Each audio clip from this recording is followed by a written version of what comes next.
retard and say, well, we could stop it. Hey guys, we could stop World War III. We could slow things down. This stuff's coming.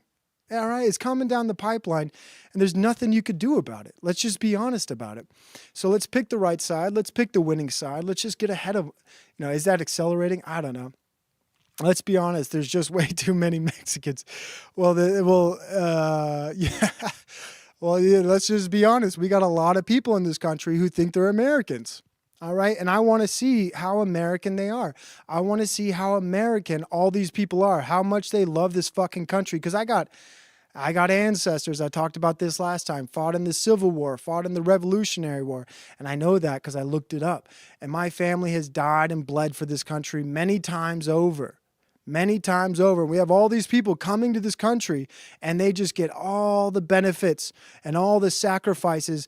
And when I apply for anything that was meaningful in my life, I didn't get a check Native American. I had to check white. And that's the worst part because I am a Native American. I am a new American, new Native American. And there needs to be some bloodshed. Absolutely some bringing in of the fold of all these new people into our country. There's one way in, and it's through blood. And everybody before us knew that. They all died for this country. They fought for this country. But people just coming in here and think it's all like glamour and glitz. Welcome to America. Everything's fine. No, we had a lot of wars. We had a lot of drafts. We had a lot of people die.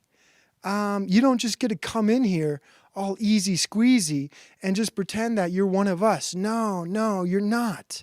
Okay? You're not one of us till you fucking lose a few family members saving this fucking country, protecting freedom and dying for it. All right? You got to do that. You got to die for this country. You got to have at least a few family members that die for this country. Otherwise, what the fuck are you here for? Right? People in this country, the people who made this country died for this country. And all these people coming in thinking they can get benefits, they can just speak a different language or see, here's something that happened. In Utah, we had a mass shooting over the weekend at a festival. And I won't bore you with the demographics of the shooter or even his name or trying to pronounce it, but I'll just say this. He's not from Utah. And he killed 3 people. An 8-month-old was one of them. An 8-month-old child was killed in Utah because of our diversity, our encouraging of this way of progression. And I think that we could clean this up. We could treat our new population of immigrants in Utah and the rest of the country with a nice awakening. We can draft their fucking asses and we can culturally indoctrinate them into understanding that you're an American. Right? These people just come to America now and they have no fucking clue what it means to be an American. And that's why I think that terrible incident, that mass shooting at a carnival in Utah, nonetheless. Of course, it's gang violence and it's immigrants killing people in Utah. And it's unfortunate that an 8-month-old child had to die because of that, because of our progressive values and our progressive nature of just allowing people into the country when we really don't need people to do these jobs. We really don't. And people say, well, who's going to do construction? Who's going to do those jobs? Fuck, dude, they'll pay the wages. These corporations, these companies, they're large enough. Dude, you ever been to somebody who builds houses? Let's just name D.R. Horton or I don't know.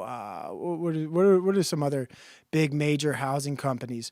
You think the people who own those companies don't live in mega mansions? You don't think they have millions and millions of dollars? You think they can't afford to pay these people? No, they can't afford them. The problem is they like having a Bentley. They like having 1 or 2 or 3 houses. The reality is they could pay Americans living wages, but they just might only have $1 million home. And that's the real problem. That is the real problem, is this idea that Americans have been so fucking brainwashed to believe that there's no way we could pay Americans living wages to work on a farm, dude. You think we could pay Americans to work and build houses? Dude, look at the fucking people who build these houses. Check their wallets before you say that. Check their property portfolio before you ask those questions. They can definitely afford to pay Americans living wages to build houses, to build buildings. And the reality is with the farming is the worst example. That industry is dying to be automated.